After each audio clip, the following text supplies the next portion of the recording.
안녕하세요. 황녀의 싸다가 토크 시간입니다. 네, 오늘의 황녀 사연은요. 결혼 후 아이를 낳고 완전 다른 사람이 되어버린 남편과 이혼을 생각 중인 어느 한 여성분의 사연입니다. 사연 읽기 전에 구독과 좋아요, 많은 공유 부탁드릴게요. 저는 남편을 21살에 만나 연애를 시작하였고 남편은 일하던 직장에서 나와 저희 친정 아버지 사업하는 곳에서 일을 하게 되었습니다. 남편은 일 끝나고 나면 본인 집으로 가는 것이 아닌 우리 집에서 자고 아침에 엄마가 해주는 밥을 먹고 일을 달며 우리는 동거 아닌 동거를 저희 집에서 했습니다.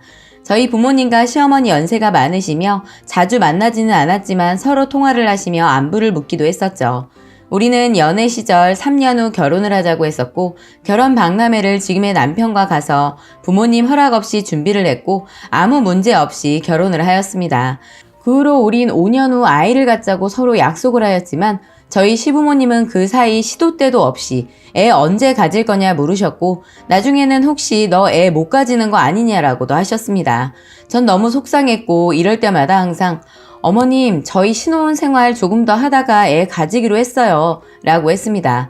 그 후에도 계속해서 얘기하셨고 나중에는 그럼 애 낳지 말아라 는 소리까지 들었습니다. 저는 스트레스를 너무 받았고 속상해서 친정 엄마에게 말씀드렸고 엄마는 너무 기분이 나빠했습니다. 그래서 저희 남편 불러서 한 소리를 하셨고 남편은 아무 말 못하고 미안하다고 말씀을 드렸네요.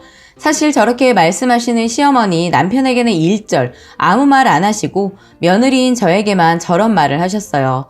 그래서 아마 제가 더 속이 상했나 봅니다.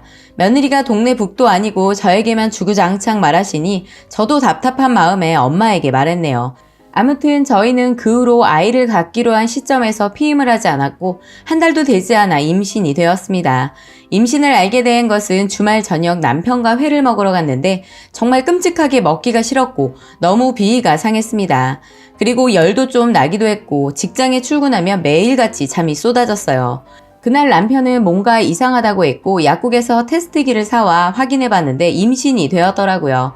우린 엄청 기뻐해야 되지만 엄청난 속도로 임신을 하여 어리둥절하기도 했지만 기쁘기는 했습니다. 임신한 동안에도 힘들었지만 다니던 직장에 만삭이 되어 애 낳기 전까지 일을 하였고 시부모님 생신 제사 빠짐없이 참석하였습니다. 사실 제가 입덧이 너무 심했기 때문에 잔치국수 외에는 제대로 먹었던 것도 없고 먹고 싶은 것도 별로 없었어요. 그런데 임신하게 되면 간혹 가다가 갑자기 먹고 싶은 게 생길 때가 있잖아요. 저도 그런 게 일절 없었는데 갑자기 먹고 싶은 게 생겼어요. 저는 남편에게 자두가 먹고 싶다 사다 달라 했지만 남편은 지금 시기가 아닌데 어떻게 사오냐라고 했습니다.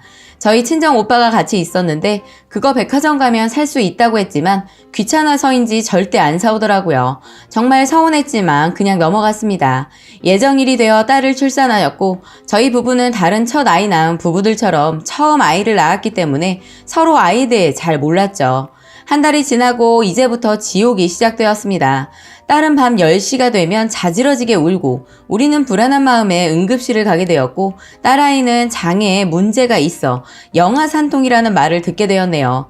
이게 어느 기간 동안 계속해서 배앓이를 한다고 하였으며 특별한 치료 방법이라든지 다른 무언가의 방법이 없다고 했어요. 약은 그냥 유산균만 처방해 주더군요. 제가 모유를 주는데도 이렇게 아이의 배앓이가 시작되었습니다. 그 후로 저는 잠과의 전쟁이 시작되었고 극심한 우울증까지 겹치기 시작하였죠. 남편은 일 끝나고 친구들 그리고 회사 동료와 술자리가 잦았고 저는 육아에 대한 스트레스로 너무나 힘이 들었고 딸아이가 걱정이 되어 새벽이면 응급실로 가기도 하고 젖병 또한 공기가 들어가지 않는 제품으로 사용을 하여도 소용이 없었습니다. 하루는 밖에 일이 있어 나가게 되었고 남편에게 아이를 맡겼지만 아이에게 패드로 하루 종일 틀어주었고 저는 정신 나갔냐고 하였습니다. 왜 이렇게 아이에 대한 관심도 없고 과거의 연애 시절과 같은 애정은 어디로 갔는지 너무나 답답하더군요. 그 후로 어느 날 사건이 터지게 되었고 어머님 생신날 큰형님 집에서 밥을 먹고 있었고 남편은 아파트 베란다에서 담배를 피웠죠. 남편은 제일 막내이고 나이도 가장 어린데 정말 개념이 없더라고요. 저는 남편에게 베란다 유리 사이로 뭐라고 했었고 남편은 베란다에서 나오자마자 너가 미쳤냐? 라고 하며 난리를 치더라고요. 시어머니는 남편 보고 미쳤냐고, 며느라기가 뭘 잘못했다고 얘한테 뭐라고 하냐고 다그쳤고 저는 그날 너무 서러워서 눈물만 흘렸습니다. 그렇게 식사 자리가 끝나고 부모님을 집으로 모셔다 드리고 다음 날이 되었네요.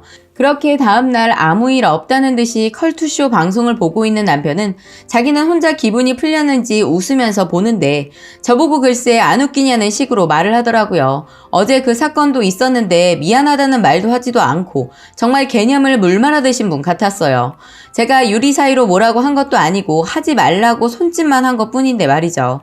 그 후로 많은 사건이 있었고 친정 아빠 일이 너무 힘들다고 그만두고 다른 일자리 구한다고 했지만 일주일도 못 가서 매일같이 때려쳤습니다.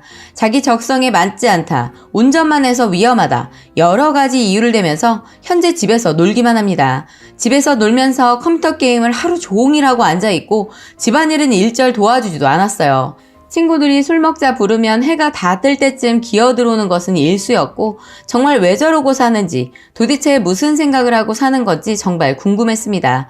저는 그에 대해 뭐라고 한 적도 없었으며 제가 서로 친해지기 위해서 말을 해도 투명인간 취급을 하고 말도 안 하며 가버리는데 이게 한두 번도 아니고 정말 미치겠더라고요.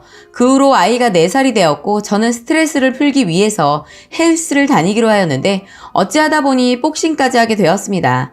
복싱을 2년 정도 하고 스피닝까지 다니게 되었으며 저는 강사 자격증까지 합격했습니다.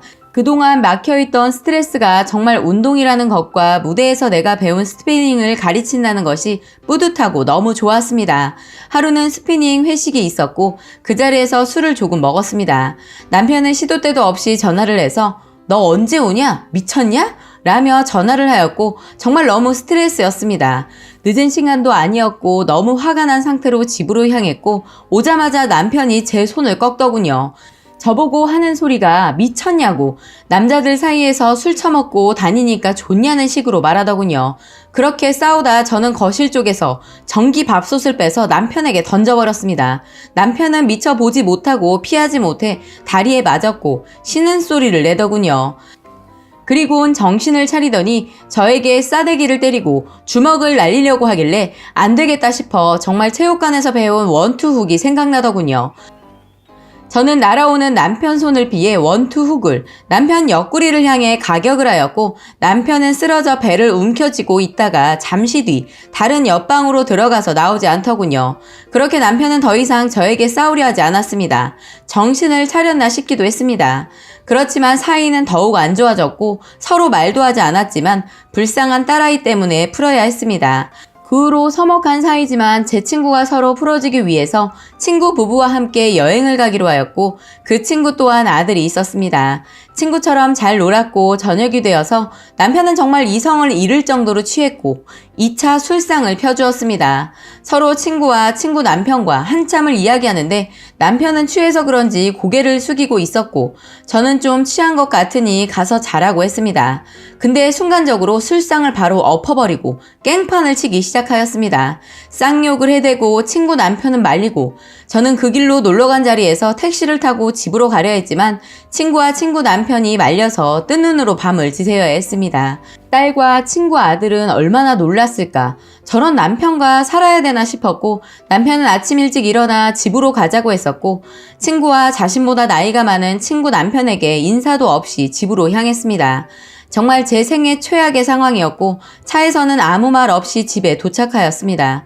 저는 도착을 해서 아이와 내 짐을 싸고 바로 친정집으로 택시를 타고 달려갔습니다. 친정에 도착한 저는 멈춰지지 않는 눈물을 훔치며 지금까지 있었던 일들을 모두 말씀드렸고 남편은 뻔뻔하게 전화 한 통도 없더군요. 저는 이제 더 이상 못 살겠다고 친정엄마에게 말씀을 드리고 이혼하고 싶다고 말했습니다. 이혼을 못 해준다면 저는 별거라도 하고 싶은 심정이었죠. 친정엄마는 이렇게는 못 산다며 남편이 아닌 저희 시댁에 전화를 해서 아들을 어떻게 키웠길래 저 모양이냐며 둘이 이혼시킬 거니 알아서 하라고 했습니다.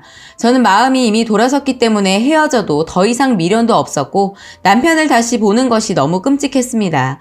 시댁에서는 남편에게 연락이 갔고 친정 어머니 핸드폰으로 전화해서 전현이 바람 피고 다녔다고 하였고 더 이상 참지 못해 어머니는 이혼 절차를 알아보셨고 남편에게 이혼 통보를 하였습니다. 남편은 마음대로 하라는 입장이지만 자신의 딸에 대한 양육비는 절대 줄 수도 없고 현재 살고 있는 집에서 절대 하나도 줄 수 없다는 입장이네요. 법적 절차대로 할 생각이며 지금까지 해왔던 행동 뼈저리게 후회할 것이라고 생각해요. 지금은 남편과 떨어져 친정에 있으니 아이도 안정되고 마음도 편안합니다. 여러분들이 제 입장이라면 이혼이 아닌 같이 사실 수 있을까요? 라고 사연 보내주셨습니다. 오늘의 사연 여기까지였고요. 많은 공유와 여러분들의 생각이나 느낀 점이 있다면 댓글로 표현해 보시기 바랍니다. 지가 바람 폈네. 지가 바람 폈어. 개자식.